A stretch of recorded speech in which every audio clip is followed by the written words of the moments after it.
नमस्कार दोस्तों, हमारे YouTube चैनल पर एक बार फिर आपका स्वागत है। आज मैं आपके लिए मध्य प्रदेश शिक्षक भर्ती संबंधी एक और बड़ी अपडेट लेकर आया हूं। जैसा कि आप जानते हैं, वर्ग 1 एवं वर्ग 2 की 2023 की पात्रता परीक्षा आपकी खत्म हो चुकी है। तो पात्रता परीक्षा में क्वालिफाइंग मार्क्स 40% और 50% को लेकर आप लोग के लगातार कमेंट है। जैसा कि आप यहां पर देख रहे हैं कि क्या 40% एवं 50% वाले चयन परीक्षा में आवेदन कर सकते हैं या नहीं कर सकते हैं। वर्ग 1 के आवेदन आपके स्टार्ट हो चुके हैं। इसके साथ साथ बहुत सारे अभ्यर्थियों के ऐसे भी कमेंट है कि क्या सर 40% और 50% क्वालिफाइंग मार्क्स हो सकते हैं या नहीं हो सकते हैं। और यहाँ पर कुछ कमेंट थर्ड काउंसलिंग को लेकर भी देखने मिले हैं। तो इन सब के बारे में एक एक करके हम बात करेंगे।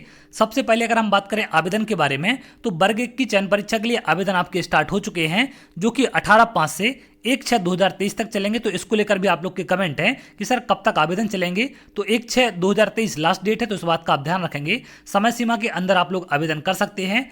अब यहाँ पर जो आप लोग के कमेंट है 40% 50% को लेकर, ये जो आप यहाँ पर नोटिफिकेशन देख रहे हैं, ये आपका पात्रता परीक्षा का है, जिसमें आपको कहा गया था कि न्यूनतम क्वालिफाइंग मार्क्स आपके 50% कैटेगरी वालों को और 60% अन्य अभ्यर्थियों को होने चाहिए।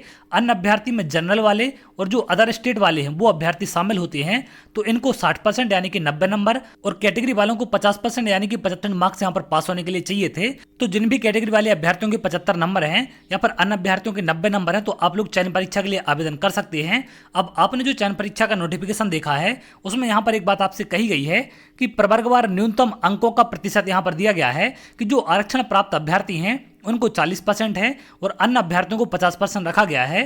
तो इसको लेकर लगातार अभ्यर्थियों के द्वारा मांग उठाई जा रही है कि जो चयन परीक्षा में यहाँ पर क्राइटेरिया रखा गया है, यही पात्रता परीक्षा में होना चाहिए। कुछ अभ्यर्थी इसका विरोध भी कर रहे हैं, लेकिन कुछ अभ्यर्थी इसके समर्थन में भी हैं और इसको लेकर लगातार ज्ञापन भी अभ्यर्थियों द्वारा लोक शिक्षण संचालनालय में सौंपे जा रहे हैं। लेकिन यहाँ पर 40% अंक या 50% अंक आपके चयन परीक्षा में आ जाने से आपका सिलेक्शन नहीं होगा, क्योंकि यहाँ पर आपका एक सेपरेट कट ऑफ बनाया जाएगा। जैसा कि आपने अभी देखा, जो आपके 2018 के एग्जाम हुए हैं या फिर जो वर्ग 3 की फर्स्ट काउंसलिंग हुई है, उसमें क्वालिफाइंग मार्क्स आपके अलग रखे गए हैं, लेकिन मेरिट का कट ऑफ एक अलग जाता है। उसी प्रकार से चयन परीक्षा में भी मेरिट का कट ऑफ एक अलग जाएगा। ये यहाँ पर आपके सिर्फ न्यूनतम मार्क्स बताए गए हैं कि कम से कम इतने नंबर आपके क्वालिफाई होने के लिए होने चाहिए, लेकिन इतने नंबर होने से आप नियुक्ति का दावा नहीं कर सकते। ये यहाँ पर इसमें क्लियर कहा गया है।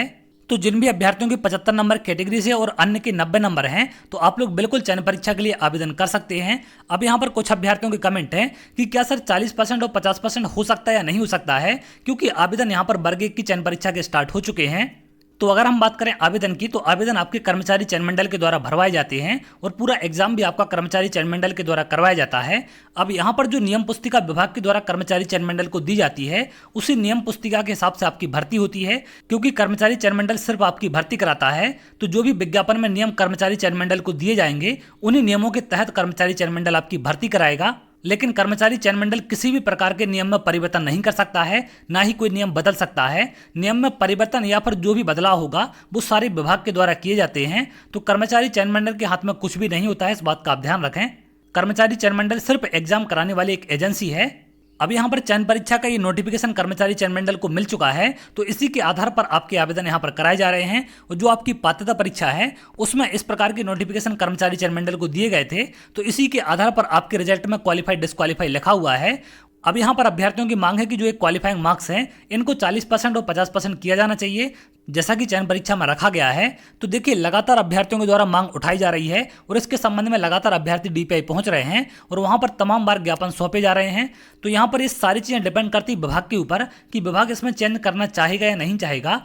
अब इस प्रकार के नियम विभाग के द्वारा किस आधार पर बनाए गए हैं, ये तो विभाग ही जानता है, और इसमें परिवर्तन होगा या नहीं होगा ये भी विभाग के ऊपर डिपेंड करता है। तो अभी जो आपके वर्ग 1 के चयन परीक्षा के आवेदन हो रहे हैं, इसमें वही अभ्यर्थी आवेदन कर सकते हैं जिनके कैटेगरी से 75 नंबर हैं या फिर बिना कैटेगरी के 90 नंबर हैं, तो सिर्फ उनको यहाँ पर मौका मिलेगा।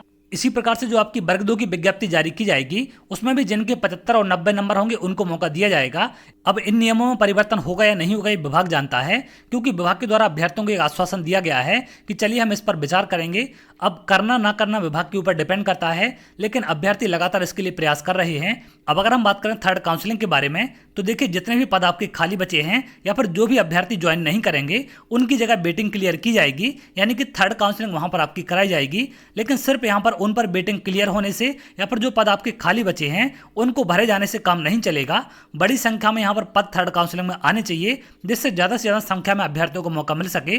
यानी कि थर्ड काउंसलिंग आपकी पदवृद्धि के साथ होनी चाहिए और जो भी आपके उपेक्षित विषय हैं उनमें बड़ी संख्या में पद आने चाहिए, जिससे सभी को बराबर का सम्मान मिल सके और सभी में पदों की संख्या लगभग बराबर हो। और इसको लेकर लगातार अभ्यर्थियों के द्वारा आंदोलन किए जा रहे हैं। तो चलिए देखते हैं, जो भी अपडेट निकलकर सामने आएगी मैं आपसे जरूर शेयर करूंगा।